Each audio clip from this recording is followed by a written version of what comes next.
In the remote hollows of West Virginia's Appalachian Mountains, where fog clung to the hillsides like ancient spirits, the Miller family had lived for generations. The year was 1901, and the isolated community of Hollow Creek remained largely untouched by the industrial progress sweeping through America's cities. Here, among the dense forests and winding streams, old ways and older secrets persisted. Sarah Miller, a widow of 32, lived with her father Ezekiel in a weathered cabin at the edge of the settlement. Her husband Thomas had died in a mining accident 3 years prior, leaving her to raise their 10-year-old son James alone. The boy was quiet and thoughtful, with eyes that seemed to carry the weight of the mountains themselves. Ezekiel, now in his 60s, had once been the most respected man in Hollow Creek. A former schoolteacher, he'd educated most of the valley's residents. But in recent years, his behavior had grown increasingly erratic. He'd taken to disappearing into the woods for days, returning disheveled and speaking of the old ways that needed preserving. The blood must stay pure, he'd mutter at the dinner table, his weathered hands trembling as he gripped his fork. The family line must continue. Sarah attributed his strange talk to age and loneliness since her mother's death. She focused instead on maintaining their small farm and ensuring James received proper schooling, hoping he might one day leave the hollow for better opportunities. That autumn brought unusually heavy rains, flooding the creek and washing out the only road connecting Hollow Creek to the nearest town. The isolation deepened as winter approached, food stores dwindled, and a strange tension settled over the Miller household. One evening, as wind howled through the valley, Sheriff Wilson Harkins appeared at their door, soaked and grim-faced. "Sarah," he said, removing his hat, "there's been another disappearance. Young Lucy Tanner, just 16. Third girl in 2 months." Sarah's hand flew to her throat. "My God, any sign of her?" "Nothing but this." He produced a muddied hair ribbon. "Found it by the old mine entrance. Same as the others." Ezekiel, who'd been silently rocking by the fire, suddenly spoke. "The mountains are hungry this year. Old sins coming due." Sheriff Harkins regarded the old man with unconcealed suspicion. "You know something about these girls, Ezekiel?" The old man's eyes, reflecting the firelight, seemed to burn with inner knowledge. "Every family in this valley has secrets, Sheriff. Dig too deep, and you might not like what crawls out." That night, after James was asleep, Sarah found her father's journal hidden beneath the floorboards of his room. Within its yellowed pages, written in her father's precise handwriting, she discovered horrors that would forever change her understanding of her family, her community, and the dark practices that had sustained Hollow Creek for generations. What she didn't realize was that James, unable to sleep, had witnessed her discovery. And now the boy stood at the threshold of terrible knowledge that no child should ever possess. Sarah's hands trembled as she turned the brittle pages of her father's journal. The candlelight cast grotesque shadows across the cabin walls as her eyes traced over Ezekiel's meticulous handwriting. The earliest entries dated back 30 years, chronicling a community bound by more than mere geography. April 18, 1872. The council has determined that the bloodlines must be preserved. The outside world brings weakness. 7 families remain pure.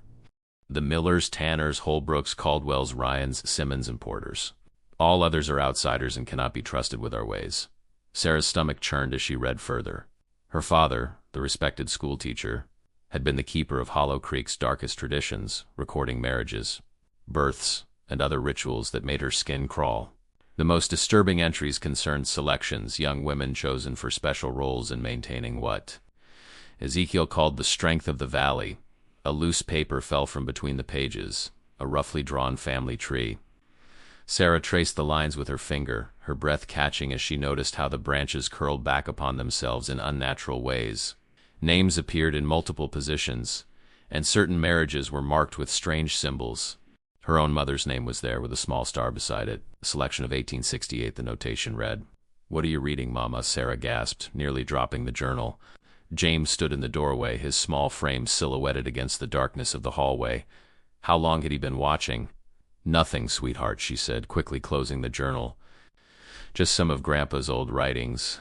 You should be in bed." James stepped closer, his eyes unnervingly focused on the journal. "Grandpa says I'm special, that I have old blood." "What does that mean?" Sarah felt ice in her veins. "When did he tell you this?" "When we go walking in the woods. He shows me the old stones and tells me stories about our ancestors." James tilted his head. "He says soon I'll be old enough to learn the real secrets." Sarah rose shakily, tucking the journal into her apron pocket. "Your grandfather says many things, James. Not all of them make sense anymore. That night, Sarah couldn't sleep. Her mind raced with fragments from the journal, references to the merging, the sacred caves, and most disturbingly, the renewal. According to Ezekiel's writings, every third generation required a renewal of the bloodline to maintain what he called the covenant with the mountain. Outside, rain lashed against the windows as thunder rolled across the valley. Sarah's thoughts turned to the missing girls. Lucy Tanner's name had appeared in the journal's final pages, along with the other two who'd vanished, all marked as potential vessels. A floorboard creaked in the hallway. Sarah froze, listening. The cabin had fallen silent except for the storm outside. Then she heard her father's voice, low and insistent, coming from James's room. "You must understand, boy. The family depends on you. When the time comes, you'll do what's necessary." Sarah slipped from her bed and crept down the hall.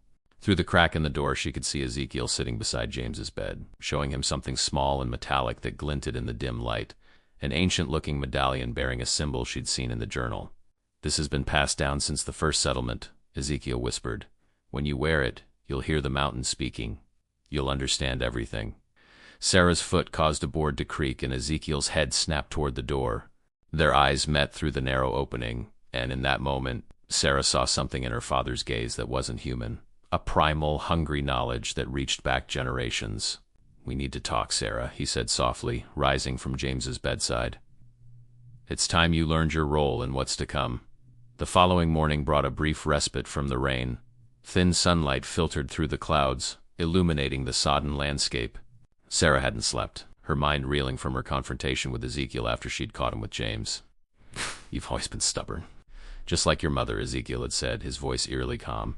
She resisted too at first, but she came to understand the importance of our traditions. "Those aren't traditions," Sarah had hissed. "They're abominations. And if what I read is true, those missing girls are serving a greater purpose." He'd finished. "As you once did, though you don't remember, James will." Now, Sarah prepared breakfast. She watched her father and son with new wariness. James seemed different this morning, more reserved, his eyes occasionally meeting Ezekiel's in silent communication that excluded her. "I'm taking James fishing today," Ezekiel announced, sipping his coffee. "The creek should be full after all this rain." Sarah's hands stilled over the stove. "I don't think that's a good idea. The ground's too muddy and the water's dangerous." "Nonsense. Boy needs fresh air." Ezekiel's tone left no room for argument. "We won't go near the flooded parts." Sarah met her father's gaze. "Actually, I need James to help me today.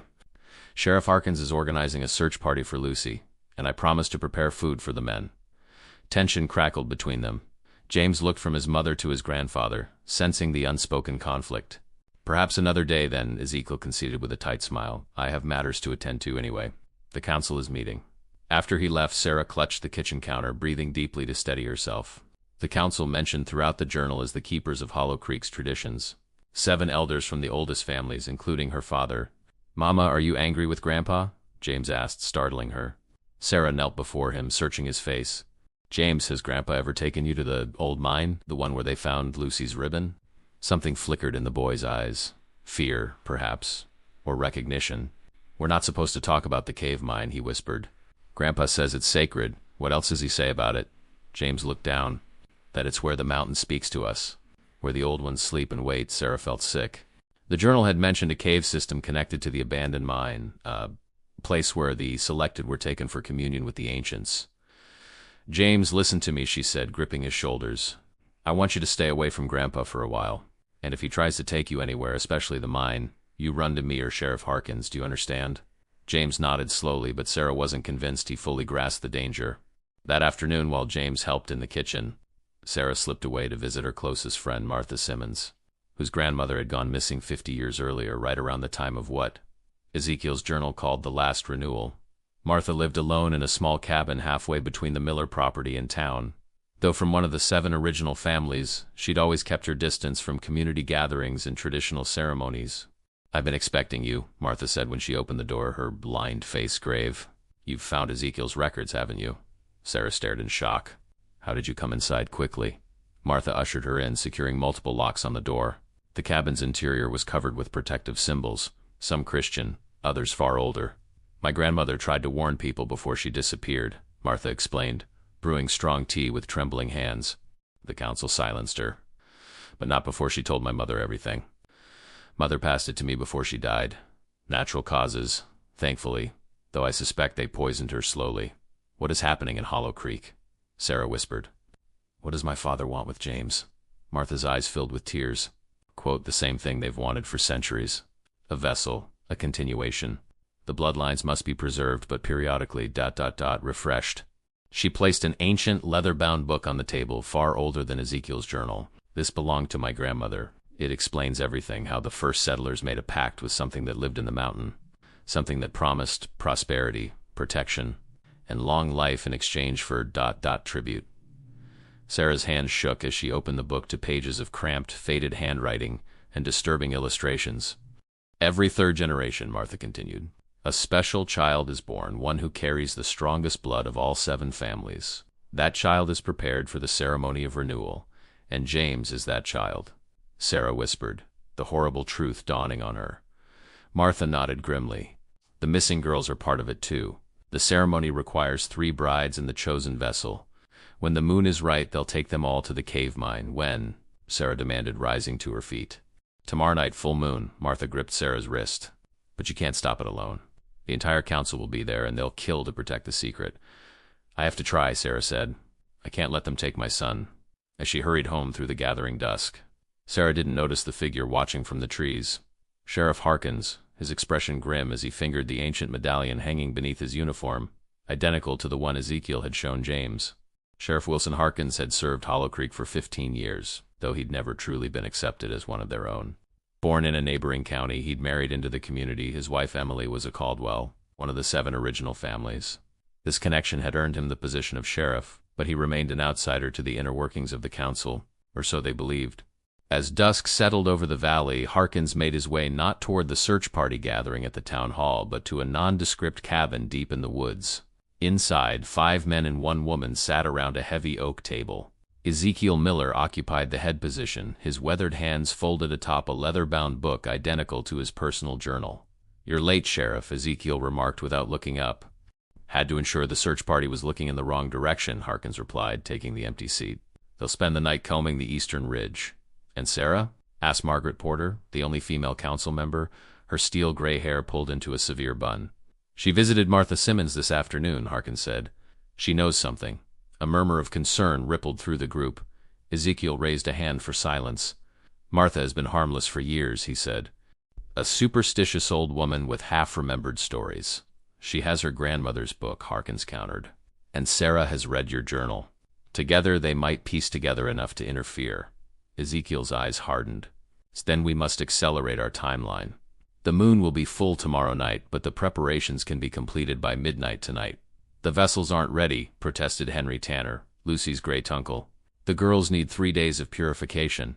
We don't have 3 days, Ezekiel snapped. If Sarah alerts outsiders, everything our ancestors built will be destroyed. James is ready. He's been prepared since birth.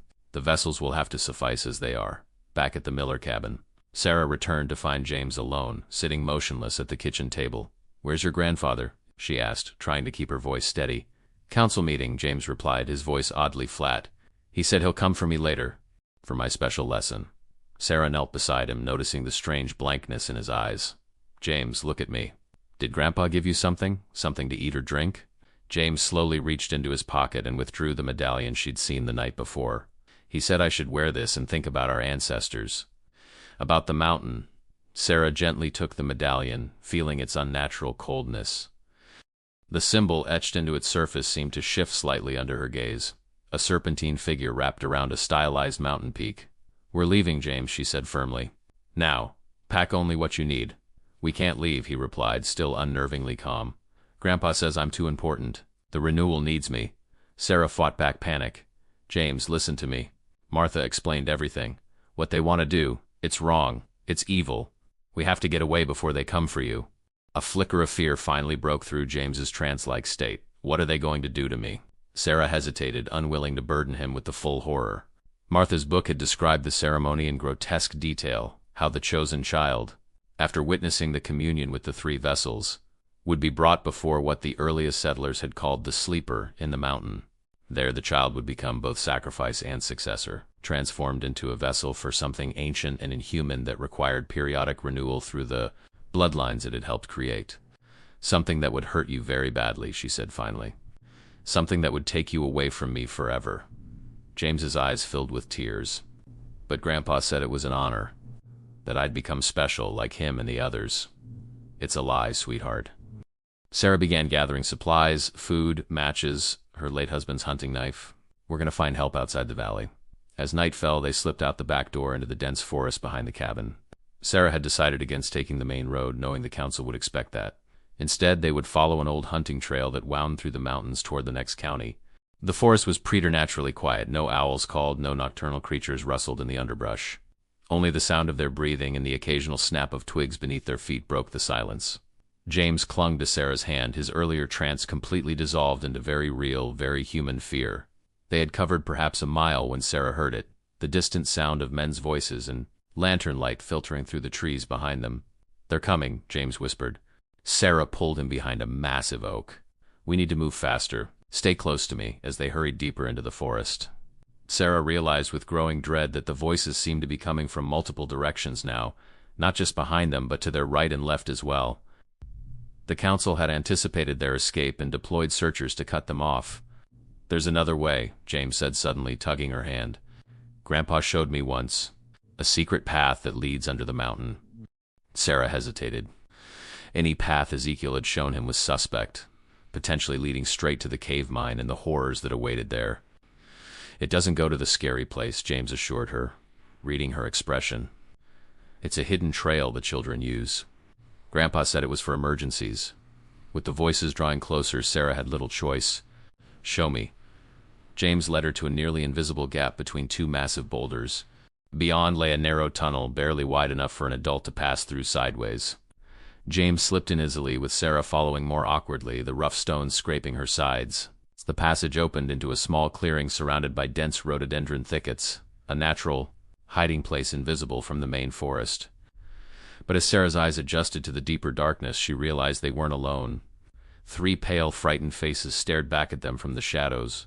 Girls in muddied white dresses, their wrists bound with crude rope. "Lucy?" Sarah gasped, recognizing the Tanner girl. "They'll be coming for us soon," Lucy whispered, her voice hoarse. "For the communion." The search party's voices grew louder, converging on their location. "We need to keep moving," Sarah urged, but James stood frozen, staring at something beyond the girls. Tst! There, half hidden by the rhododendrons, was the dark, gaping entrance to a cave. And standing in that entrance, his face illuminated by a single lantern, was Sheriff Wilson Harkins, medallion now displayed openly around his neck. "I've been expecting you, Sarah," he said softly. "You and James, the final pieces. The ceremony can now begin." The cave entrance yawned like a hungry mouth as Sheriff Harkins stepped forward, lantern casting monstrous shadows across the rock walls. Behind him, deeper in the darkness, Sarah could make out the silhouettes of robed figures. "You don't understand what you're interfering with," Harkins said, his voice eerily gentle. "This isn't about harm. It's about survival, the survival of everyone in Hollow Creek." Sarah pushed James behind her, drawing the hunting knife from her belt. "Stay back. I'll kill any man who touches my son." A sad smile crossed Harkins' face. "Emily said the same thing when they came for our daughter 3 renewals ago. Before my time, of course. But it's why I was allowed to marry into the community, to replace the bloodline that was lost." "Your own daughter?" Sarah whispered, horrified. "The sacrifice is necessary," came Ezekiel's voice as he emerged from the cave, wearing a ceremonial robe of deep burgundy. "Without renewal, the protection fails. Crops wither, mines collapse, sickness spreads. You've enjoyed the prosperity of Hollow Creek your whole life, Sarah. Did you never question why our community thrives while others around us struggle?" "I'd rather struggle honestly than prosper through evil," Sarah spat. The 3 bound girls huddled together, trembling. Lucy Tanner's eyes darted between the cave and the forest, calculating escape routes. Sarah realized the girl hadn't given up, despite her captivity. "It doesn't have to be this way," Harkins said, taking another step forward. "In the old days, yes, the vessels were taken unwillingly. But today we offer choice." "What choice?" Sarah demanded. "Cooperation," Ezekiel replied. "James was born for this purpose, Sarah. His bloodline contains elements of all 7 families, carefully cultivated over generations. He can either enter the ceremony fighting, confused and afraid, or he can go with understanding and purpose." "And the reward for cooperation?" Sarah asked bitterly. "Life," Harkins said simply. "Not as you understand it now, but something greater. The sleeper offers transformation, not death." James will become the new vessel, but his consciousness, his spirit, will remain. He'll join with those who came before, becoming part of the lineage that has protected Hollow Creek for centuries. And these girls? Sarah gestured toward the captives. They provide the energy for the transformation, Ezekiel explained clinically. Their vitality feeds the process. But they too can choose to surrender willingly and receive a measure of the blessing. Sarah's grip tightened on the knife. You're insane, all of you. Ezekiel sighed deeply. I'd hoped you would understand. You were always special, Sarah. Your mother knew it. Why do you think she agreed to become my wife, despite the age difference? The bloodlines needed to be strengthened for James to be born. A cold realization washed over Sarah. What are you saying? Your mother was chosen as my vessel companion to produce the next renewal child, Ezekiel said matter-of-factly. But the council decided that the bloodline would be purer if I fathered the child directly, rather than selecting an unrelated man from one of the 7 families. Sarah staggered back as though struck. You're not just my father. You're James's father, too. Grandfather and father both, Ezekiel confirmed. The blood is strongest that way. Thomas never knew, of course. He believed James was his son, and we allowed that fiction. James whimpered behind Sarah, old enough to understand the horrific implications. That's why he's perfect, Harkins interjected. The blood is doubled back on itself, creating the ideal vessel. While they talked, Sarah had been gradually shifting position, placing herself between the council members and the 3 bound girls. She caught Lucy's eye and gave an almost imperceptible nod toward the forest. Even if what you say about transformation is true, Sarah said loudly, it's still wrong. You've built your prosperity on suffering and deception. The time for debate is over, Ezekiel declared. The moon rises and the sleeper stirs. James must be prepared. As he stepped toward them, Sarah suddenly slashed the knife through the air, not at Ezekiel or Harkins, but at the ropes binding the girls. Run, she shouted, grabbing James's hand and lunging toward the forest opening. Chaos erupted. The girls scattered in different directions, the council members shouting and giving chase. Sarah and James plunged into the thick underbrush, branches whipping their faces as they ran blindly through the darkness. Behind them, an inhuman howl rose from the cave entrance, a sound that seemed to vibrate the very air around them, ancient and hungry. The mountain itself seemed to be awakening. It's angry, James gasped as they ran. The sleeper knows I'm leaving. Sarah's blood chilled at his words. How do you know that? I can hear it, James panted. In my head.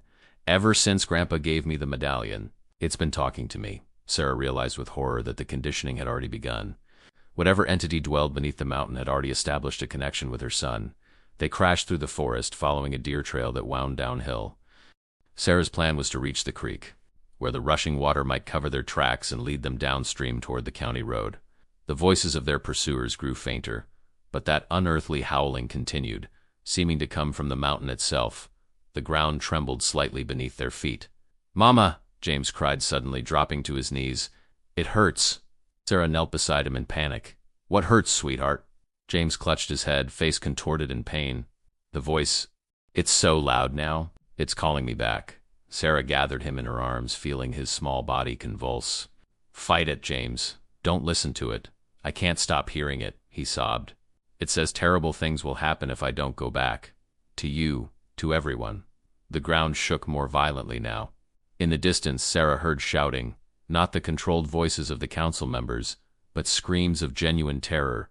Something's happening in the village, she whispered. James looked up at her with eyes that suddenly seemed ancient. The protection is breaking, the sleeper warned me. Without the renewal, everything dies. Sarah felt a cold certainty settle over her. The council's beliefs weren't mere superstition. Whatever bargain the original settlers had made with the entity beneath the mountain, the consequences of breaking it were all too real. She faced an impossible choice: return James to the ceremony and perpetuate the cycle of horror that had sustained Hollow Creek for generations, or continue their escape and potentially doom everyone in the valley, including themselves. As the earth continued to tremble beneath them, Sarah made her decision. The ground shook with increasing violence as Sarah helped James to his feet. In the distance they could hear the sounds of destruction, wood splintering, stone cracking, and human screams carried on the night wind. We need to keep moving, Sarah urged, though her own resolve was wavering. The reality of what was happening had begun to sink in. This was no mass delusion or elaborate ritual. The protection that had sheltered Hollow Creek for generations was indeed failing. People are dying, Mama, James whispered, his face ghostly in the moonlight. I can feel them. The sleeper showing me. Sarah knelt before him, James, listen to me. Whatever this thing is, it's evil. It's using innocent people, using children to sustain itself. That's wrong, no matter what protection it offers. But what about everyone else in the hollow? James asked, tears streaming down his face. Mrs. Abernathy, who gives me candy. Mr. Peterson, who fixed our roof. All my friends at school. Sarah had no answer. The moral calculation was impossible. Sacrifice her son to save the community, or save her son at the cost of everyone else. A figure emerged from the trees ahead, Lucy Tanner, breathless and wide-eyed. They're all looking for you, she gasped. The whole council. But something's happening back in town. The old church steeple collapsed, and there's a crack opening up right down the main street. Where are the other girls? Sarah asked. We split up, Lucy replied. I doubled back to warn you. They're saying it's the end of Hollow Creek unless the ceremony happens tonight. Another violent tremor shook the forest. Trees swayed dangerously, and in the distance came the rumble of a landslide. What exactly happens in the ceremony? Sarah asked Lucy, desperate for any information that might offer an alternative. Lucy shuddered. From what I overheard, we, the vessels, are taken into the deepest chamber. There's some kind of pool there. We're placed in the water while they chant. Then the chosen one, James, is brought in last. And then? Sarah pressed. I don't know exactly, Lucy admitted, but they said something about the waters turning red and the chosen one drinking from the pool. After that, the sleeper rises and merges with the chosen one. The description was vague but horrifying enough. Sarah couldn't bear the thought of James being subjected to such a ritual. Another tremor, stronger than before, nearly knocked them off their feet. From somewhere nearby came the crash of a falling tree. We need to reach higher ground, Sarah decided. So there's an old fire lookout tower on Blackridge Peak. If we can get there, we might be able to signal for help from the next county. As they started moving again, James suddenly stopped, his head tilted as though listening. It's offering a different way, he said slowly. The sleeper. It's afraid.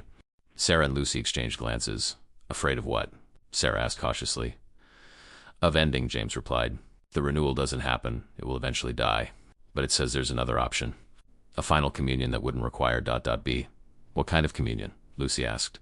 It wants direct contact with the council, James said, his voice taking on that unnervingly adult quality again. All 7 representatives. If they offer themselves willingly, it will extend the protection for another generation without requiring a child vessel. Sarah frowned. And you can hear all this? It's speaking to you directly? James nodded. Ever since Grandpa gave me the medallion. But especially since we entered the forest. It's like the trees themselves are talking. Sarah was skeptical. This could easily be a trap, a way to lure them back within the council's reach. Yet the continuing tremors and distant sounds of destruction suggested the threat was very real. We can't trust it, she said finally. Whatever this entity is, it sustained itself through sacrifice and suffering for generations. Why would it suddenly offer a more merciful alternative? Because it's desperate, Lucy suggested. If James gets away, it loses its perfect vessel. Maybe it's willing to compromise rather than lose everything.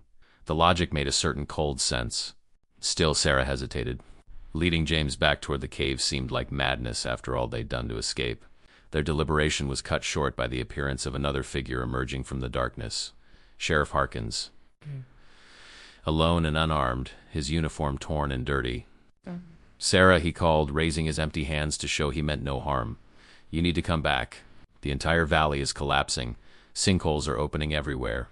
The mine shafts are caving in. Stay back, Sarah warned, raising the hunting knife. I'm not here to force you, Harkins said, his voice ragged. I'm here to tell you that the council has made a decision. We've heard the alternative communion James described. We're willing to accept it. Sarah stared in disbelief. Just like that? After generations of child sacrifice, you're willing to offer yourselves instead? Harkins looked away. We had no choice. Half the town is already destroyed. And... He hesitated. Ezekiel convinced the others. He said he'd seen this possibility in the oldest records, but had hidden it to protect the traditional ways. My father knew there was another way all along? Sarah's voice shook with fury.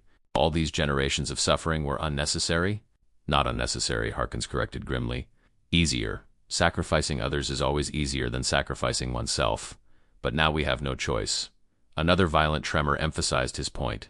In the distance, orange flames began to rise above the tree line, buildings in Hollow Creek catching fire. What exactly does this alternative communion involve? Sarah demanded. The 7 council members will enter the deepest chamber and submerge in the pool, Harkins explained. The sleeper will take what it needs from us directly. We won't survive, but the protection will be renewed. And James will be safe? You swear it? On my life, Harkins replied solemnly. Which, admittedly, won't be worth much after tonight. Sarah looked at James, whose eyes were distant, still communicating with the ancient entity. Is he telling the truth? Will the council really do this? James nodded slowly. They're waiting at the cave entrance. All of them. They're afraid but resolved. Sarah made her decision. We'll come with you, but only to witness the alternative communion. At the first sign of treachery, we'll run, and the consequences be damned. As they followed Harkins back through the forest, the earth continued to tremble beneath their feet. The destruction was accelerating. Whatever bound the sleeper to Hollow Creek, whatever ancient pact had been made, it was unraveling with catastrophic consequences. When they reached the clearing before the cave entrance, Sarah was shocked to see the transformation in the council members. Gone was their earlier arrogance and certainty. Now they looked like what they truly were, aging men and one woman from an isolated community, facing the end of everything they had known. Ezekiel stepped forward, his face haggard in the lantern light. Sarah, James, thank you for returning. We're not returning for you, Sarah said coldly. We're here to ensure you keep your word. The council has agreed unanimously, Ezekiel replied. We will undertake the final communion in place of the renewal. The bloodline cycle ends tonight. As if in response, a massive tremor shook the clearing. A fissure opened in the earth just yards away, a stark reminder of the urgency of their situation. We should proceed, Margaret Porter said, her voice steady despite her evident fear. The protection weakens by the minute. Sarah looked at the three girls. Lucy and the other two who had been recaptured, huddled together at the edge of the clearing. What about them? They're to be released. They're no longer needed as vessels, Ezekiel confirmed, but they should remain here until the ceremony is complete. If we fail, they'll need to flee the valley immediately. Sarah nodded grimly. I'll accompany you into the cave. I need to witness this with my own eyes. The boy must come too, Ezekiel said. The sleeper requires his presence, not as a vessel, but as a witness. The transition of power must be observed by the one who is prepared. Sarah gripped James's hand tighter. I don't like this. We have no choice, Mama, James whispered. It's still talking to me. It says this is the only way. With deep reluctance, Sarah agreed. The council members formed a solemn procession, each carrying a lantern that cast wavering light on the rock walls as they entered the cave. Sarah and James followed behind them, with Sheriff Harkins bringing up the rear. The passage descended steeply, the air growing colder and damper with each step. Ancient carvings covered the walls, symbols similar to those in Ezekiel's journal, but older, cruder. Some appeared to predate European settlement entirely. The first white settlers didn't discover this place, Ezekiel explained, noticing Sarah's attention to the markings. They were shown it by a native shaman who warned them of what dwelled here. They thought they could control it, use it. They were both right and wrong. The tunnel opened into a vast underground chamber where the remnants of mining equipment lay scattered and rusted. Beyond this stood a stone archway, elaborately carved with intertwining serpentine figures. The original mine broke through to the sacred chambers by accident, Harkins said. That's when the first bargain was struck. Protection and prosperity in exchange for periodic renewal. Beyond the archway, the passage narrowed again before descending a crude stairway carved directly into the living rock. The air grew warmer, humid, filled with a strange, metallic scent.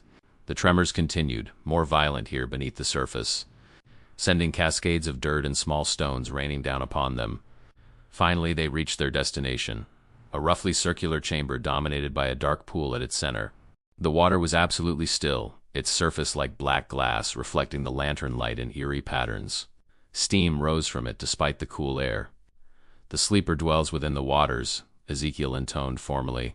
From water all life comes, and to water it returns. The 7 council members arranged themselves around the edge of the pool. Each produced a small ceremonial knife from within their robes. Wait, Sarah interrupted.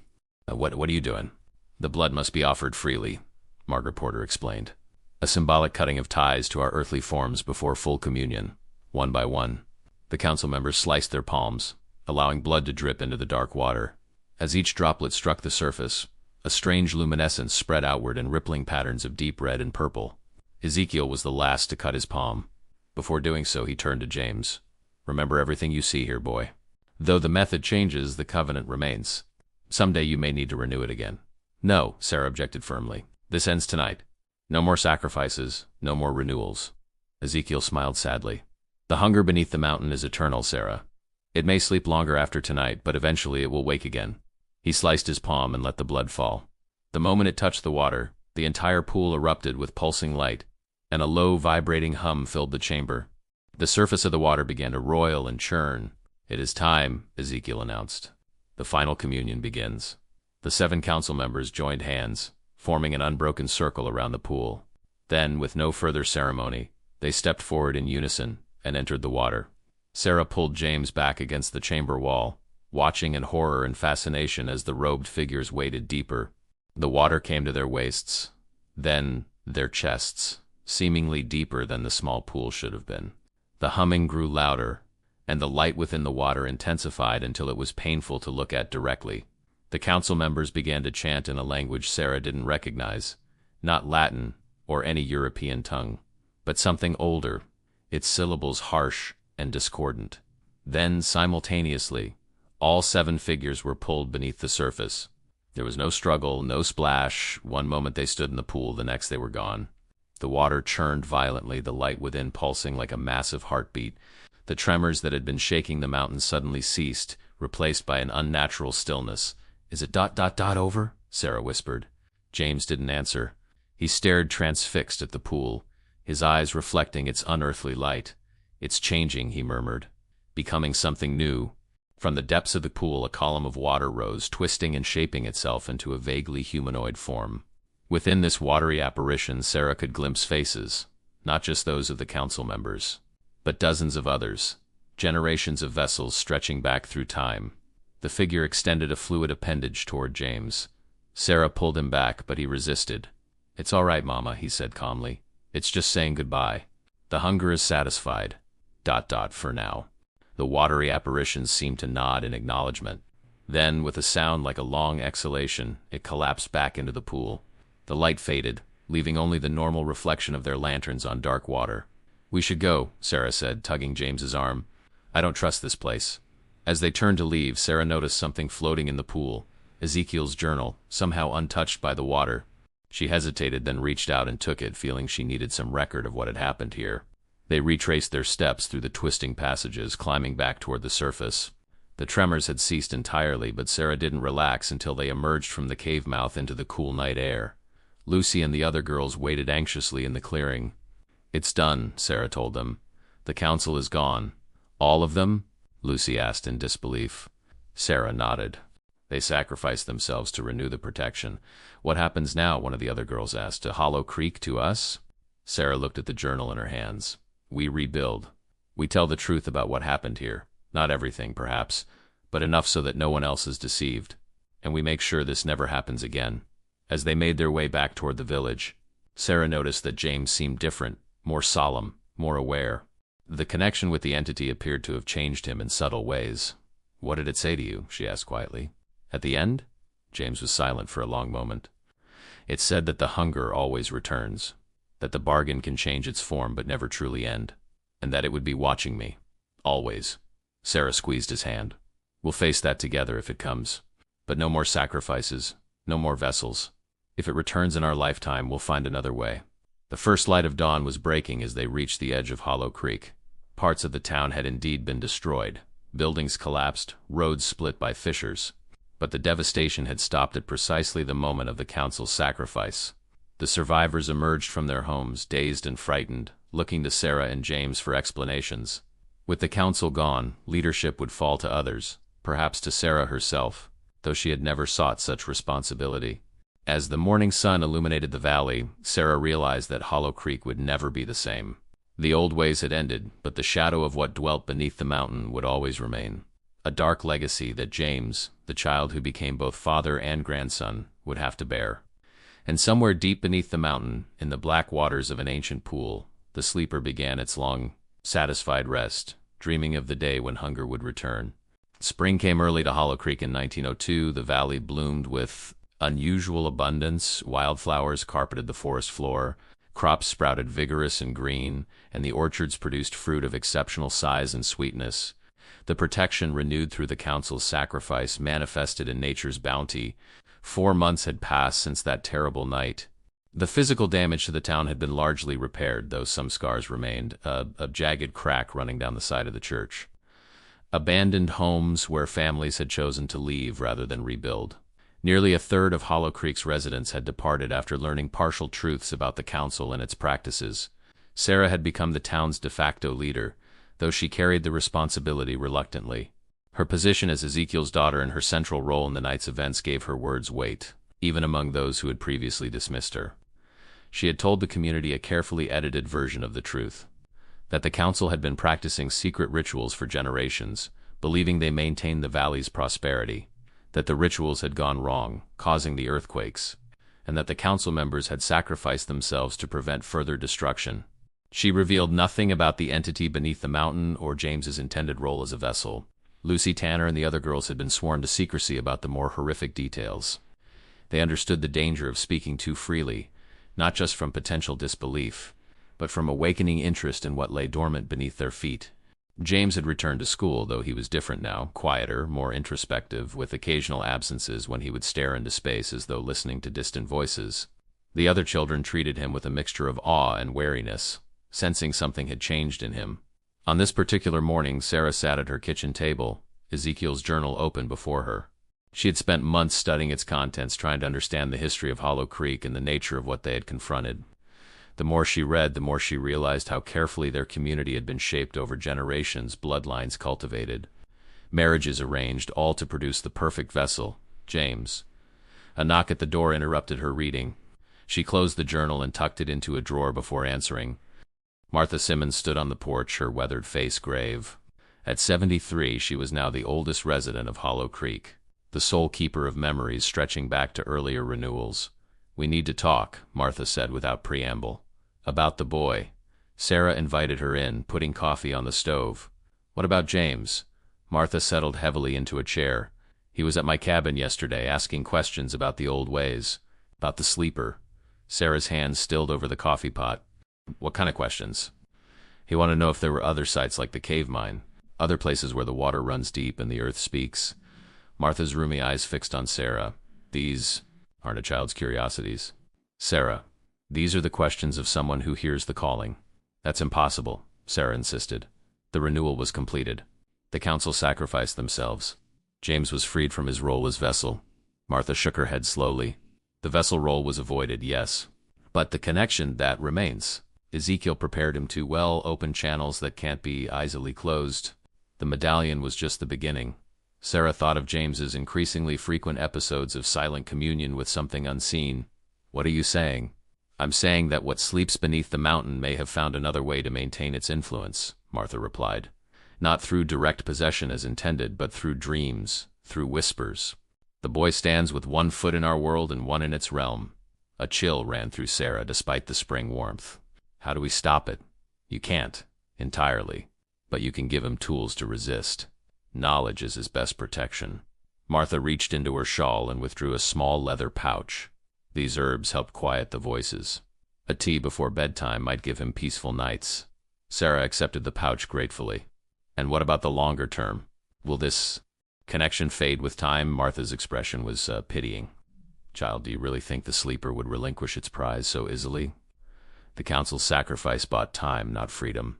James carries the blood of 7 families, doubled back upon itself. He remains valuable." "Then we'll leave," Sarah decided. "Move far from this place." "Distance may help," Martha acknowledged. "But remember, the first settlers who made the bargain thought they were creating a covenant that bound the entity to the land. They were wrong. It bound itself to the bloodlines. Wherever those bloodlines go, its influence can follow." After Martha left, Sarah sat alone in the kitchen, a familiar dread settling over her. She had believed, or wanted to believe, that the horror had ended that night in the cave. Now she understood it had merely changed form. Outside, she heard James returning from school, his footsteps on the porch lighter than they should be for a boy of 11. He entered the kitchen with that distant look in his eyes, the one that had become increasingly common. "James," she said gently, "Martha tells me you visited her yesterday." He nodded, setting his schoolbooks on the table. "I had questions she might answer." "Questions about what's beneath the mountain?" Something flickered across his face, surprise perhaps, that she had guessed so accurately. "I hear it sometimes, Mama, not like before, not words exactly. More like dot music or the sound water makes over stones." Sarah fought to keep her voice steady. "And what does this dot music tell you?" "That it's patient," James replied with unnerving calm. "That it can wait. That someday I'll understand my purpose." Sarah moved to him, gripping his shoulders. Your purpose is to live, James, to grow up, to be happy, to be free of all this. He smiled at her. And for a moment he was simply her son again, a child on the cusp of adolescence with his whole life ahead of him. Or no, Mama. That's what I want too. But as he spoke, his fingers unconsciously traced a familiar symbol on the tabletop, the serpentine figure wrapped around a mountain peak. The same symbol that had adorned the medallion Ezekiel had given him. That night Sarah made the herbal tea Martha had provided. James drank it without complaint, and for the first time in weeks he slept soundly, without the murmuring and restless turning that had characterized his nights. Sarah stayed awake, watching him from the doorway of his bedroom, wondering how long the tea's effects would last, how many years they would need to fight this influence. Perhaps Martha was right, perhaps the connection could never be fully severed. In the stillness of the night Sarah made a decision. They would leave Hollow Creek, travel far from the Appalachian Mountains. They would change their name, start anew in some distant city where the whispers might grow faint enough for James to ignore. But first, she needed to ensure that no one else would ever awaken what slept beneath the mountain. She took Ezekiel's journal and Martha's ancient book, along with every record she could find of the council's practices, and prepared to destroy them. As she built a fire in the backyard, James appeared in the doorway, watching her with unsettlingly knowing eyes. "It won't matter, Mama," he said softly. "The knowledge isn't just in books. It's in the blood." "In my blood." Sarah paused, the journal in her hands. "What do you mean?" "I remember things I shouldn't know," James explained. "About the first settlers, about the bargain they made, about all the renewals that came before. Sometimes I dream I'm them, the vessels who came before me." Sarah felt a deep, primal fear. "Martha's tea didn't help?" "It helped me sleep," James said. "But the dreams still came. They always will." As Sarah looked at her son silhouetted in the doorway, she realized the full horror of what had been done to him. Ezekiel and the council had prepared him too thoroughly, opening pathways in his mind that could never be fully closed. The sleeper might be dormant beneath the mountain, but a part of it lived on in James, in his dreams, in his blood, in the ancient memories now embedded in his consciousness. She set aside the journal, leaving it unburned. Perhaps, she reasoned, James would need this knowledge to understand what he was fighting against. Perhaps understanding was the first step toward freedom. "We're leaving Hollow Creek," she told him. "As soon as I can arrange it. We'll go somewhere far away." James nodded, accepting this without surprise. "It will follow, you know. Not right away, but eventually. The hunger always returns." The words were so similar to what he'd reported the entity saying that Sarah shivered. "Then we'll face it together when it does. But not here. Not surrounded by its power." As James returned to bed, Sarah remained in the yard, watching the stars wheel overhead. The valley was peaceful, prosperous again under the renewed protection. Most residents had already begun to forget the terror of that night, preferring to believe a sanitized version of events. But Sarah would never forget, and neither, she feared, would James, the child who became both father and grandson. The vessel that was and yet wasn't, the keeper of ancient memories not his own. The bloodline would continue through him, and with it the covenant that bound Hollow Creek to the hunger beneath the mountain. Pittsburgh, Pennsylvania. 1907, the industrial city sprawled along 3 rivers, its skyline dominated by steel mills and factories belching smoke into the perpetually gray sky. Far from the green valleys of Appalachia, it was a place of brick and stone, of clanging streetcars and shouting newsboys, of immigrants from a dozen nations crowded into tenement buildings. Here, among thousands of strangers, Sarah Miller, now Sarah Williams, had hoped to disappear with her son. For 5 years, they had lived in a modest apartment above a bakery, where Sarah worked as a bookkeeper. James, now 16, attended the local high school and worked part-time at the city library. On the surface, they had adapted well to urban life. Sarah had made acquaintances among the other shopkeepers on their street. James excelled in his studies, particularly history and geology, subjects that seemed to come to him with uncanny ease. But beneath this veneer of normalcy, the shadows of Hollow Creek remained. Martha Simmons's herbal tea, which Sarah still prepared faithfully each night, had grown less effective as James entered adolescence. The dreams came more frequently now, vivid and disturbing. Some mornings Sarah would find him at the kitchen table before dawn, drawing intricate symbols on scraps of paper, symbols identical to those that had adorned the cave walls. It was especially strong last night, James said, as Sarah entered the kitchen on a drizzly Tuesday morning. Dark circles underscored his eyes, which had taken on that distant quality she had come to dread. Sarah put the kettle on for coffee. "The dreams?" James nodded, pushing aside the papers he'd been drawing on. "Not just dreams anymore. More like ... memories. I was seeing through someone else's eyes, a man who helped build the original settlement. He was there when they first discovered the cave. Sarah sat across from him, trying to hide her concern. You know, these aren't real memories, James. They're suggestions, implanted by what happened in Hollow Creek. He gave her a patient look that seemed far too mature for his 16 years. We both know that's not true, Mother. The sleeper shared its knowledge with me, the accumulated experiences of all its vessels throughout the centuries. I wasn't possessed that night, but I was changed. This was the most directly they had spoken about it in years. By unspoken agreement, they rarely mentioned Hollow Creek or the events that had driven them away. Has it been speaking to you again? Sarah asked carefully. Directly, I mean. James hesitated, then nodded. Not in words. More like impressions. Feelings. It's growing restless. A chill ran through Sarah despite the warmth of the kitchen. After only 5 years? The protection should have lasted a generation. The council's sacrifice was imperfect, James explained. They were too old, their bloodlines too diluted. The hunger was partially sated, but not fully. Sarah reached across the table and gripped his hand. James, listen to me. These aren't your thoughts. You have to fight this influence. I do fight it, Mother. Every day. His voice cracked slightly. But it's getting harder, especially since I met her. Her? Sarah asked, instantly alert. Rebecca Caldwell. She transferred to my school last month. James couldn't meet her eyes. Her family moved here from West Virginia, from a town near Hollow Creek. Sarah felt as though the floor had dropped away beneath her. Caldwell? One of the 7 families? James nodded miserably. I felt it the moment she walked into the classroom. The blood calling to blood. She felt it too, though she doesn't understand what it means. The implications were horrifying. After all their efforts to escape, to build new lives, the bloodlines had converged again. It couldn't be coincidence. You need to stay away from her, Sarah insisted. I've tried, James replied, but we're drawn to each other and the dreams have become much stronger since she arrived. It's as if... He struggled to find the words, as if the sleeper is trying to complete what was interrupted 5 years ago. Sarah rose abruptly, went to her bedroom, and returned with Ezekiel's journal. She had kept it locked away all these years, but had never been able to bring herself to destroy it. There's something you need to understand, she said, opening the journal to pages James had never seen. About the renewal ritual, about why you were chosen.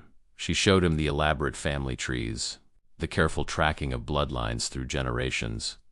James studied them with growing horror as he realized the full extent of what had been done.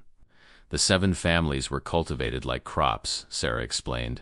Marriages arranged, bloodlines strengthened, all to produce the perfect vessel every 3rd generation. You and Rebecca? James asked hoarsely. Sarah turned to later pages where Ezekiel had noted contingency plans. If the primary vessel was lost or corrupted, a secondary vessel would be prepared. Always female. Always from the Caldwell line, which carried the strongest trace of the original bloodline after ours.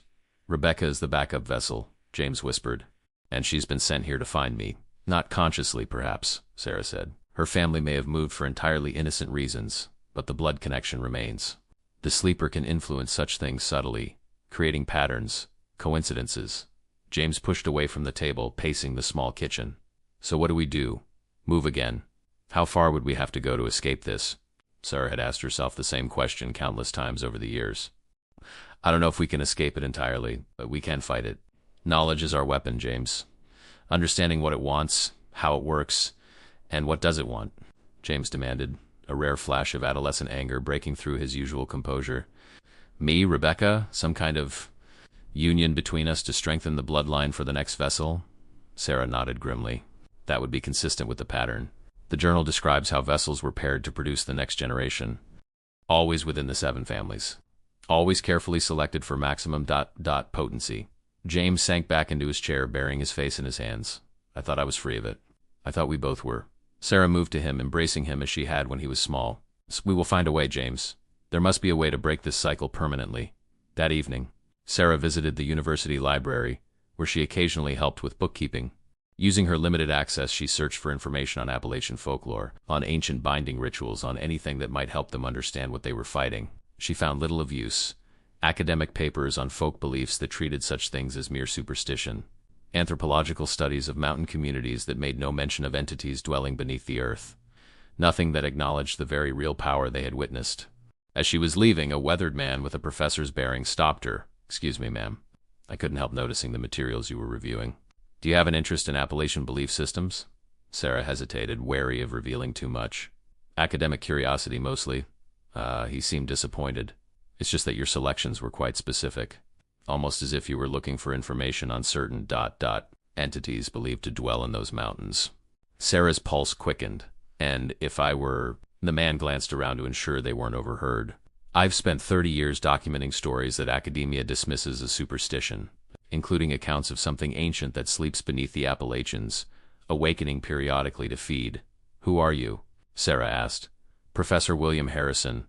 I teach comparative mythology. He handed her a card. If you're interested in discussing this further, my office hours are listed. Though I should warn you, knowledge about such things comes with its own dangers. Sarah took the card. Hope and trepidation mingling. I'll consider it, Professor. When she returned home, she found James waiting anxiously. Rebecca came to the library today, he said without preamble. She sought me out specifically. She's been having dreams, Mother. About a cave, about water that glows in the dark, about me. Sarah sank into a chair. Did you tell her anything? No, but... James looked away. There's something between us, something powerful. When we're together, the whispers get louder. Sarah showed him Professor Harrison's card. Perhaps he can help us understand what we're facing. But James, you must promise me, stay away from Rebecca until we know more. James promised, but Sarah saw the doubt in his eyes. The pull of blood to blood was strong, strengthened by adolescent attraction and the sleeper's influence. That night, Sarah dreamed of Hollow Creek for the first time in years. In the dream, she stood before the cave entrance. Ezekiel emerged from the darkness, his form wavering like a reflection in disturbed water. It's beginning again, Sarah, he said, his voice echoing strangely. The cycle cannot be broken, only delayed. The hunger always returns. She woke, gasping, sheets damp with sweat. In the pre-dawn darkness, she heard James moving about the apartment. Rising, she found him fully dressed, standing by the front door. Where are you going? She asked, though she already knew. To meet Rebecca, he answered, his voice oddly flat. By the river, she's waiting. Sarah blocked his path. James, listen to me. This isn't you speaking. It's the influence. For a moment, something inhuman looked out through her son's eyes. Ancient, patient, hungry. Then James blinked, and he was himself again, confusion replacing the blank certainty. Mother, what's happening? Was dreaming, and then tutti. He looked down at himself, bewildered to find he was dressed for going out. Sarah led him back to the kitchen, putting the kettle on for Martha's tea, though she knew its effects were weakening. It's getting stronger, isn't it? The pull? James nodded miserably. I can feel it all the time now, like a tide trying to drag me under. Sarah made a decision. Tomorrow we're going to visit Professor Harrison, and then we may need to return to Hollow Creek. Return? James looked horrified. Why would we go back there? Because sometimes, Sarah said grimly, the only way to escape a trap is to spring it on your own terms, Professor William. Harrison's office at the university was a cluttered sanctuary of books, maps, and artifacts. Shelves sagged under the weight of obscure anthropological texts, while glass cases displayed items collected during decades of fieldwork, ceremonial masks, ritual objects, stone tablets covered in indecipherable symbols. The professor himself, a man in his 60s with wild gray hair and penetrating eyes, listened without interruption as Sarah recounted their experiences in Hollow Creek, omitting only the most personal details about James's parentage. James sat silently beside her, pale but composed, occasionally nodding to confirm some detail of her account. When she finished, Harrison leaned back in his creaking chair, steepling his fingers. In 30 years of research, Mrs. Williams, I've documented 17 separate communities across the Appalachian Range with similar arrangements.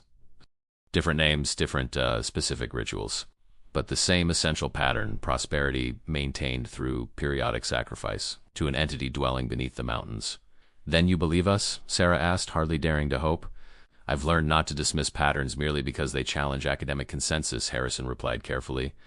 The persistence of these accounts across disparate communities spanning centuries suggests something beyond mere folklore. He rose and unlocked a cabinet behind his desk, withdrawing a leather portfolio. From this, he produced several yellowed pages of handwritten notes. These are from an interview I conducted in 1889 with a woman who escaped from a community in eastern Tennessee. The details are remarkably similar to your experience. 7 founding families, a council of elders, vessels selected from specific bloodlines, a cave where communions took place. James leaned forward. Did she mention dreams? Voices? Harrison nodded gravely. She described what she called the whispering, communications from the entity that grew stronger, in those selected as vessels. And did she escape it? Sarah asked. Truly escape? Harrison's expression grew somber. She believed so for a time. She moved to Chicago, built a new life. But 10 years later, she felt compelled to return. The compulsion was too strong to resist. I accompanied her to the outskirts of her former community, but she wouldn't allow me to go further. She said the entity would perceive me as an intruder. He paused. I never saw her again. Sarah gripped James's hand. So there's no escape? The influence always pulls them back? Perhaps not always, Harrison said, retrieving another folder. I've found scattered references to rituals of severance, ceremonies designed to cut the connection between vessel and entity. Most fragmentary, their efficacy uncertain, but they suggest the possibility of breaking the bond. What kind of rituals? James asked, hope flickering in his eyes. They vary by region but share common elements. Most involve returning to the site of communion, but with specific protections in place. Symbols of warding, substances believed to repel the entity's influence. Harrison spread several papers before them, crude drawings of protective symbols, lists of herbs and minerals. These could help, temporarily, he continued. But true severance seems to require something more profound, a substitution. Another vessel willingly offered to take the place of the one seeking freedom. That's not an option, Sarah said firmly. We won't sacrifice someone else. Harrison nodded. I understand your position, but there may be alternatives. Some accounts suggest that certain objects, items that have absorbed the entity's essence, through long proximity, can serve as substitute vessels. Like what? James asked. Stones from the cave walls, water from the communion pool, earth from directly above the entity's resting place. Harrison leaned forward. The principle appears to be one of sympathetic magic, using a part to influence the whole. Sarah considered this. So we would need to return to Hollow Creek, collect these materials, and perform some kind of ritual? Essentially, yes, though I must emphasize the danger involved. Harrison's expression was grave. The entity would resist such attempts, and your return to its domain would strengthen its hold over James. It's already strengthening, James said quietly. Through Rebecca Caldwell. The blood calling to blood. Harrison's eyes sharpened with interest. Another descendant of the founding families? Here in Pittsburgh. Sarah explained about Rebecca, her apparent role as a secondary vessel, and the connection that had formed between her and James. This complicates matters, Harrison mused, but might also provide an opportunity. If both potential vessels rejected their roles simultaneously, using the same severance ritual, we'd need to tell Rebecca everything, James pointed out. Convince her of something that sounds completely insane. Unless she's already more aware than she seems, Sarah suggested. You said she's having dreams about the cave, about you. Perhaps on some level she understands what's happening. Harrison gathered his notes. I'd like to prepare a more specific ritual based on what you've told me. Can you return tomorrow? And perhaps ... bring the Caldwell girl if possible. Sarah hesitated, but James nodded decisively. I'll talk to her. After what's been happening, I think she'll listen. The following day, James brought Rebecca to Harrison's office. She was a slender girl with auburn hair and serious eyes that held a familiar, haunted quality. Sarah recognized in her the same burden James carried, the weight of knowledge not fully understood, of a connection to something ancient and hungry. Rebecca listened in silence as James explained everything. Hollow Creek, the council, the entity beneath the mountain, their shared bloodlines. When he finished, she didn't express disbelief or horror. Instead, she simply nodded. I've always known there was something wrong about my family, she said softly. The way they watch me, the way they talk about my special purpose. My father was so insistent we moved to Pittsburgh, though he'd never been here before. Now I understand why. You believe all this? Sarah asked, surprised by her ready acceptance. Rebecca met her gaze steadily. I've been dreaming about a cave and a black pool for years, about voices calling from beneath the water, and since meeting James, the dreams have become unbearable. Last night, ... double quotes, she faltered. What happened last night? Harrison prompted gently. I sleepwalked. My parents found me trying to leave the house before dawn. I told them I was going to meet James by the river, though I had no conscious intention of doing so. She looked at James. But you were going there too, weren't you? Something was drawing us together, James nodded grimly. The entity. It wants us to fulfill our purpose, to continue the bloodline, to produce the next vessel. Rebecca shuddered. I won't be part of this. I won't be used. Harrison outlined his proposed ritual of severance, explaining the elements drawn from various traditions across Appalachia. It would require them to return to Hollow Creek, to the cave itself, armed with protective symbols and specific materials to create a substitute vessel. The timing is crucial, he emphasized. It must be performed when the entity's influence is at its weakest, during the new moon, when the waters are at their lowest ebb. That's 4 days from now, Sarah noted. Harrison nodded. You would need to leave immediately. The journey will take at least 2 days. My parents will never allow it, Rebecca said worriedly. They watch me closely, especially since last night. Then we'll have to proceed without their knowledge, Sarah said, making a difficult decision. Can you meet us at the train station tomorrow morning? Tell your parents you're going to school early for a special project. Rebecca hesitated, then nodded resolutely. I'll be there. As they prepared to leave, Harrison took Sarah aside. There's something else you should know. The risks are greater than I initially indicated. How so? Sarah asked. The entity doesn't merely influence its vessels, it needs them. Without periodic renewal through the bloodlines, it weakens, eventually falling into a deeper dormancy that might last centuries. His voice dropped lower. Some accounts suggest that when threatened with such dormancy, it can manifest more directly, violently. You're saying it might attack us? I'm saying it will fight to preserve its connection to James and Rebecca. Harrison's expression was grave. Be prepared for resistance beyond mere influence or compulsion. That night, as Sarah helped James pack for their journey, she found him staring at a small object in his palm, a piece of stone, smooth and black, with faint traces of the same serpentine symbol they had seen in the cave. Where did you get that? She asked sharply. I've always had it, James replied, seeming surprised by her reaction. Since we left Hollow Creek, I thought you gave it to me. Sarah felt cold dread wash over her. I never gave you anything from that place. We left with nothing but our clothes and Ezekiel's journal. James looked down at the stone with new wariness. Then how? The sleeper, Sarah whispered. It made sure a piece of itself came with us. That's how it's maintained its connection all these years, despite the distance. James moved to throw the stone away, but Sarah stopped him. Wait, Professor Harrison said we'd need objects that have absorbed the entity's essence. This might be useful for the ritual. James reluctantly pocketed the stone again. Do you really think this will work? This ritual of severance? I don't know, Sarah admitted. But it's the only hope we have of breaking this cycle permanently. The following morning they met Rebecca at the train station as planned. She carried a small valise and wore a determined expression, though fear shadowed her eyes. My parents think I'm staying with a school friend for a special academic project, she explained. They were surprisingly willing to believe it. Almost as if ... double quotes, as if something wanted you to make this journey, James finished. The entity works both ways. It can compel us toward its purposes, but also clear obstacles from our path when our actions align with its desires. This troubling thought accompanied them as they boarded the train heading south, toward the mountains they had fled 5 years earlier. Were they truly acting of their own will, or were they being manipulated into returning? The journey was long and tense. Sarah watched James and Rebecca carefully, noting how they unconsciously mirrored each other's movements, how they sometimes seemed to communicate without words. The blood connection between them was palpable, a tangible force drawing them together despite their awareness of its source. As the train wound its way into the Appalachian foothills, both young people grew increasingly restless. James complained of hearing whispers just below the threshold of comprehension. Rebecca developed a fever, her skin burning to the touch, though she claimed to feel ice cold. It knows we're coming, she murmured during a bout of shivering. It's reaching out to us more strongly now by the time they reached the small railway station nearest to Hollow Creek. James and Rebecca were visibly struggling against the entity's influence. They moved like sleepwalkers, their eyes frequently glazing over with that distant look Sarah had come to dread. The final leg of their journey required hiring a local man with a wagon to take them as close to Hollow Creek as the roads would allow. Sarah was painfully aware of how conspicuous they were, strangers asking to be taken to a remote community known for its insularity. Hollow Creek, you say? The wagon driver asked skeptically. Ain't much call for visitors there. Folks keep to themselves, mostly. We have family in the area, Sarah explained, the partial truth coming as Ali. We've been away for some years. The driver shrugged, apparently satisfied. Road only goes so far.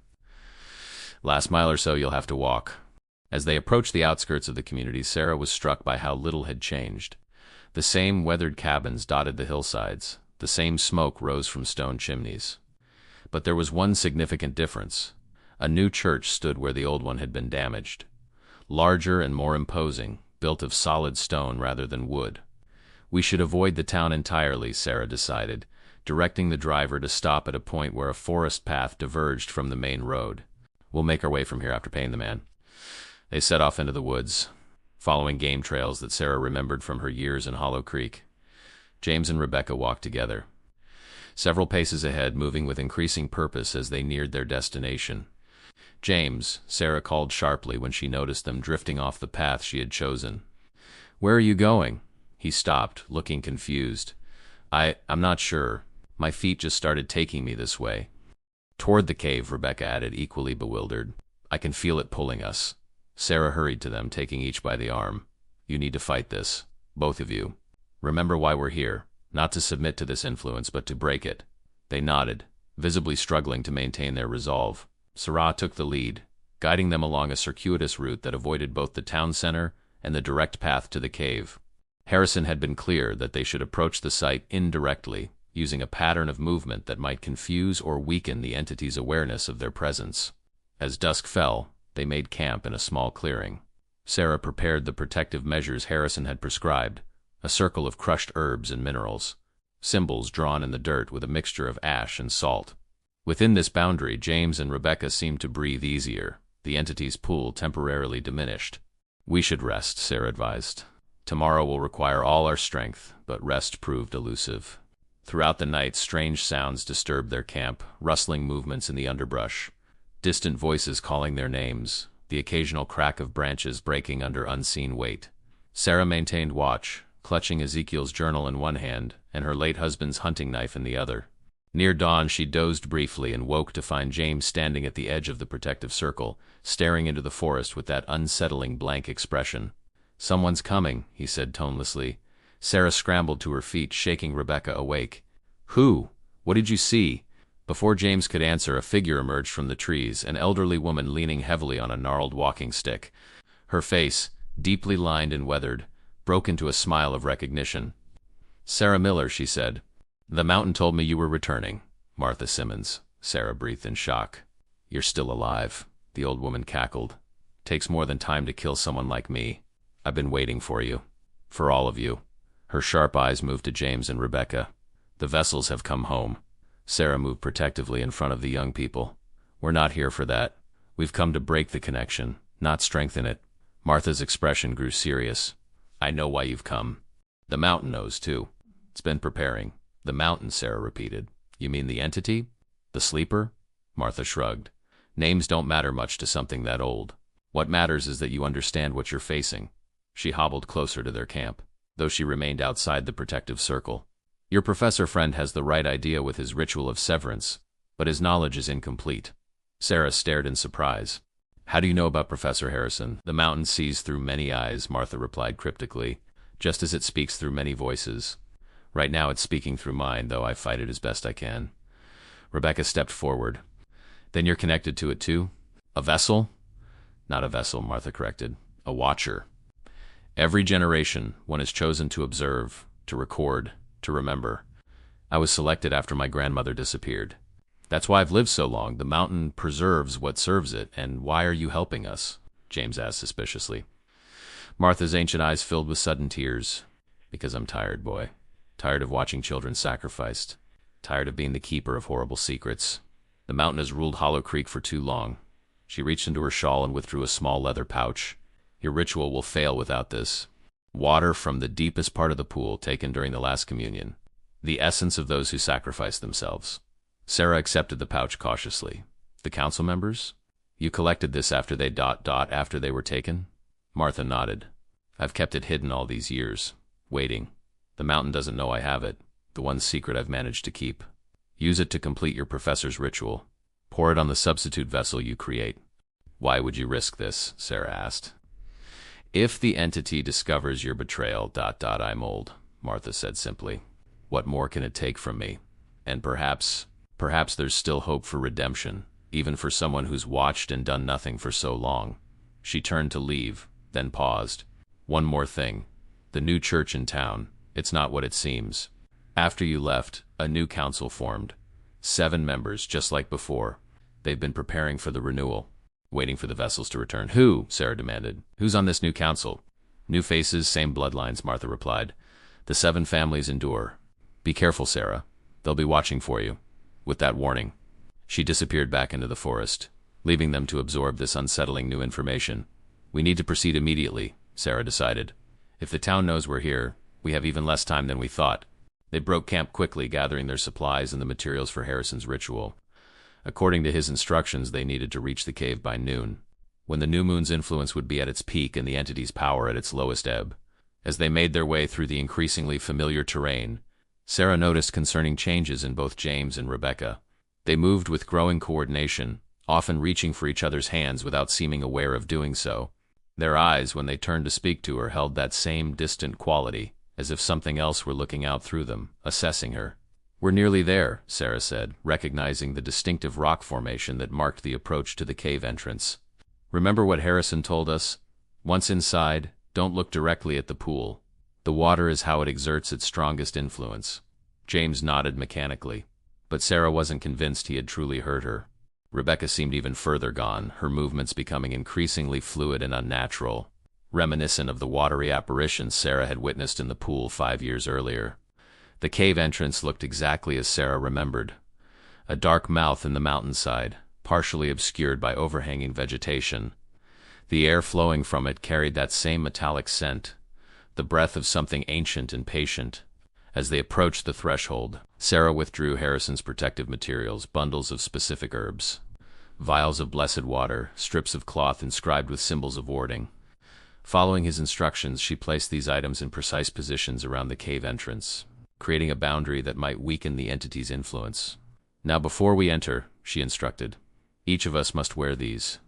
She produced 3 pendants, simple wooden discs carved with intricate symbols and soaked in a mixture Harrison had prepared. The designs were meant to disrupt the entity's connection to their minds, particularly for James and Rebecca, who were most vulnerable to its influence. James accepted his pendant reluctantly, as if his hand were fighting his own movement. Rebecca had to be physically prompted to take hers, her awareness seemingly elsewhere entirely. "Remember why we're here," Sarah told them firmly, gripping their shoulders. "To break free, to end this cycle, to live your own lives, not the ones it is planned for you." For a moment, clarity returned to their eyes. 2 frightened young people fighting against an influence they barely understood. They nodded, and together the 3 of them stepped into the darkness of the cave. The descent into the cave seemed both familiar and strange to Sarah. The passages were, as she remembered, yet subtly altered, wider in some places, the ancient carvings on the walls more pronounced, as if the entity had been reshaping its domain during their absence. James and Rebecca walked with increasing steadiness as they progressed deeper, their movements becoming more purposeful with each step. The protective pendants seemed to be working, though not as effectively as Harrison had hoped. Sarah could see the struggle in their eyes, moments of clarity alternating with periods of that unsettling blankness. "Stay with me," she urged repeatedly. "Focus on my voice." They reached the large chamber where mining equipment had once stood. Now it was cleared away, the space transformed into something resembling a ceremonial area. 7 crude stone chairs were arranged in a semicircle facing the archway that led to the deeper chambers. Freshly carved symbols adorned the walls, the work of the new council Martha had warned them about. "They've been preparing," Sarah whispered, "renewing the old ways." "The council meets here every new moon," James said in that distant voice that wasn't entirely his own. "They're coming tonight. For us." Sarah felt a chill. "Then we need to complete the ritual before they arrive. Come on." They passed through the archway and descended the crude stairway toward the pool chamber. With each step downward, the air grew warmer and more humid, that strange metallic scent intensifying until it coated the back of Sarah's throat. Harrison's instructions were explicit about the next part. They needed to create a substitute vessel, an object that could absorb and contain the entity's connection to James and Rebecca. It needed to be composed of elements from the cave itself, bound together with symbols of containment and sealed with the water Martha had provided. Sarah had carried clay gathered from the bank of a sacred spring, as Harrison had specified. Now, at the bottom of the stairway, just before the entrance to the pool chamber, she unwrapped this material. "Both of you kneel here," she instructed. "James, take out the stone you've been carrying." James produced the black stone from his pocket. Even in the dim light of their lantern, Sarah could see how it seemed to absorb rather than reflect the illumination, creating a void in the air. "Place it in the center of the clay," she directed. As James complied, Rebecca suddenly gasped, doubling over in pain. "What's happening?" Sarah asked urgently. "It knows," Rebecca whispered, her voice strained. "It knows what we're trying to do. It's fighting back." James, too, had begun to shudder, his hands trembling as he tried to mold the clay around the stone. "So cold," he murmured. "It's like ice in my blood." Sarah worked quickly, helping them shape the clay into a rough human figure, incorporating bits of rock and earth from the cave floor as Harrison had instructed. Into this mixture she pressed herbs and minerals known for their protective properties, reciting the words he had taught her, phrases in an ancient Appalachian dialect, possibly predating European settlement. "Now the water," she said, reaching for the pouch Martha had given her. As her fingers touched the leather, a violent tremor shook the cave. Dust and small stones rained down from the ceiling. From deeper within, from the direction of the pool chamber, came a sound unlike anything Sarah had ever heard, a resonant liquid vibration that seemed to penetrate their very bones. James and Rebecca cried out in unison, clutching their heads. The protective pendants around their necks began to smoke slightly, the symbols etched into the wood glowing with a faint blue light. "Hurry," James gasped, fighting to maintain control. "It's calling us." "All of us." Sarah poured Martha's water over the clay figure. The liquid was unexpectedly thick and had a faint luminescence, like the glow she had seen in the pool during the council's sacrifice. As it soaked into the clay, the figure seemed to become heavier, more substantial, as if gaining mass from some unseen source. "Now we need to bring it to the pool," Sarah said, wrapping the figure in a cloth inscribed with protective symbols. "Both of you must focus on transferring your connection to this vessel. Visualize the ties between you and the entity flowing into it instead." They rose unsteadily, supporting each other as they approached the entrance to the pool chamber. The vibrating sound grew louder, and with it came a new sensation, a pressure in their minds, insistent and intrusive, like fingers probing for weakness. Sarah hesitated at the threshold. "Remember, don't look directly at the water." They entered the chamber to find it transformed. The roughly circular space had been enlarged, the walls smoothed and covered with elaborate carvings. The pool at the center was wider, its black surface perfectly still despite the tremors shaking the cave. Following Harrison's instructions, Sarah placed the clay figure at the edge of the pool. James and Rebecca positioned themselves on either side of it, their hands linked across the substitute vessel. Sarah stood behind them, Ezekiel's journal open to the page where she had copied Harrison's ritual words. "We need to begin now," she urged. Seeing how both young people struggled to maintain their positions, their bodies trembling with the effort of resisting the pull toward the water, Sarah began to recite the ritual phrases, a strange mixture of archaic English, Native American terms, and words that belonged to no known language. As she spoke, James and Rebecca joined in, their voices harmonizing in an unsettling way that suggested they understood these alien words on some primal level. The surface of the pool began to stir, small ripples spreading outward from the center. The luminescence Sarah remembered from her previous visit returned, a deep glow emanating from the water's depths. The clay figure between James and Rebecca started to change as well, the roughly formed features becoming more defined, more human. As the ritual reached its climax, Sarah called out the final phrases, words of severance, of binding, of transfer. James and Rebecca pressed their free hands to the clay figure's chest, while maintaining their grip on each other. By blood and bone, by water and stone, they recited in unison, "What was joined is now undone. What was claimed is now released. What was one becomes two." The clay figure began to pulse with the same light that filled the pool. James and Rebecca gasped in pain but maintained their positions. Sarah could see something happening, tendrils of darkness extending from their bodies toward the figure, like shadows being pulled from their flesh. For a moment, it seemed to be working. The darkness flowing from them intensified, the clay figure absorbing it, growing darker and more defined with each passing second. James and Rebecca's faces cleared, awareness returning to their eyes. Then everything went wrong. The pool erupted, a column of water shooting upward with impossible force. It twisted in the air, forming that same vaguely humanoid shape Sarah had witnessed during the council's sacrifice. But this time, the watery apparition didn't merely observe, it attacked. Liquid tendrils lashed out, wrapping around James and Rebecca, pulling them away from the clay figure. They screamed in unison as they were dragged toward the pool's edge. Sarah lunged forward, grabbing them, but the force was too strong. "No," she shouted, her voice echoing through the chamber. "You can't have them. The bargain is broken." The watery form paused, the faces within it shifting and reforming. Then, impossibly, it spoke, not with a single voice, but with dozens, hundreds, overlapping and intertwining. "The bargain cannot be broken," it said, "only renewed. The vessels have returned. The cycle continues." Sarah clutched the clay figure, holding it up before the apparition. "We've created a new vessel. Take this instead." The watery form seemed to consider this, the faces within it contorting with what might have been curiosity or amusement. Then it extended a fluid appendage, touching the clay figure. For a heartbeat, hope flared in Sarah's chest. Then the figure exploded in her hands, spattering her with wet clay and fragments of stone. "False vessel," the entity proclaimed. "Empty shell. Quit. The true vessels stand before me, flesh of the chosen bloodlines, prepared through generations." It tightened its grip on James and Rebecca, who had stopped struggling, their eyes once again vacant and distant. Water began to creep up their bodies, not merely wetting their clothes, but seeming to merge with their flesh. Sarah desperately searched her mind for anything that might help. Harrison's ritual had failed. The substitute vessel had been rejected. What remained? Then she remembered Martha's words. The mountain preserves what serves it. And Ezekiel's final statement to James, remember everything you see here. Though the method changes, the covenant remains. The covenant. The original bargain struck between the settlers and the entity, what were its terms? Ezekiel's journal had mentioned prosperity and protection in exchange for periodic renewal through the bloodlines. But what if those terms could be renegotiated? Wait, Sarah called out. I propose a new covenant. The watery form paused again, the faces within it shifting rapidly. Speak, it commanded. Release these vessels, Sarah said, her mind racing to formulate terms that might appeal to the entity. In exchange, I offer myself not as a vessel, but as a watcher like Martha Simmons. I will remain in Hollow Creek. I will ensure the stories are told, the old ways remembered. I will prepare the community for your next awakening, generations from now. The entity seemed to consider this. The water around James and Rebecca receded slightly.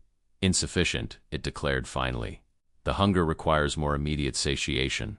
The bloodlines must continue. Sarah's desperation grew. Then take me instead. My blood carries the same legacy. I am of the Miller line, daughter of Ezekiel, mother of James. Take me as a vessel in their place. James struggled back to awareness at this. No, mother, you can't. The watery form flowed closer to Sarah, examining her with its countless embedded faces. Your blood is strong, it acknowledged, but aged. The vessels must be young, fertile, capable of continuing the bloodlines. There must be another way, Sarah insisted.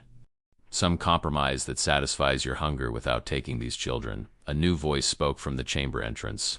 There is another way. Sarah turned to see Martha Simmons standing in the doorway, leaning on her walking stick. Behind her were 5 figures in robes, members of the new council.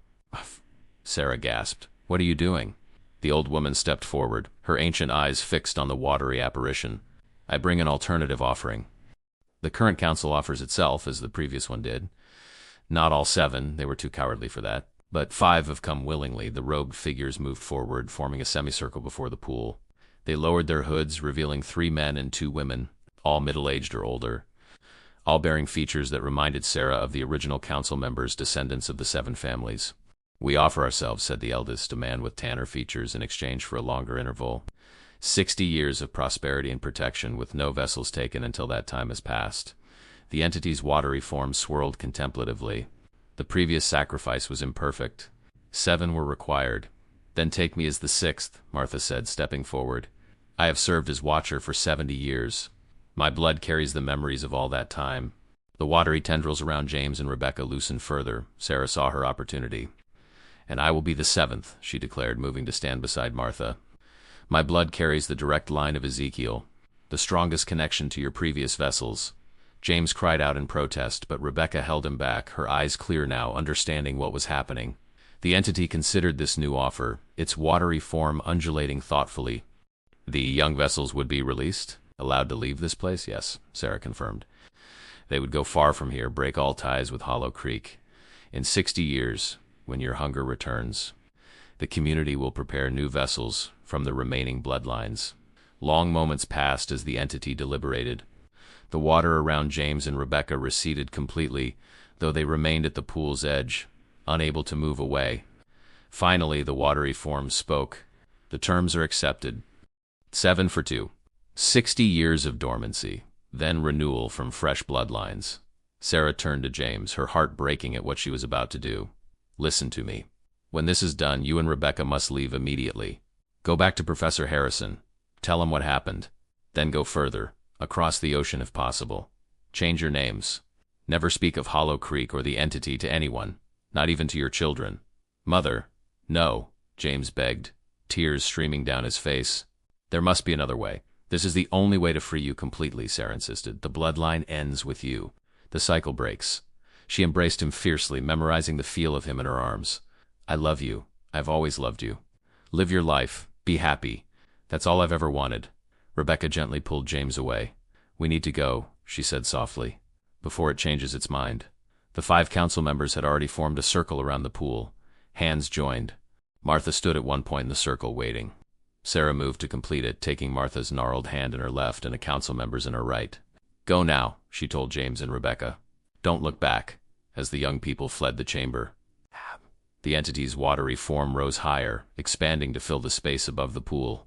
The 7 sacrifices began the ritual chant, the same words Sarah had heard 5 years earlier when the original council entered the water.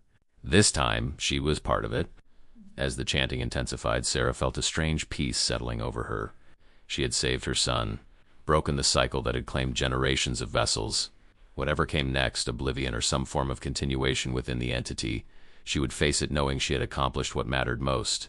The water began to rise around their feet, warmer than Sarah expected, almost welcoming.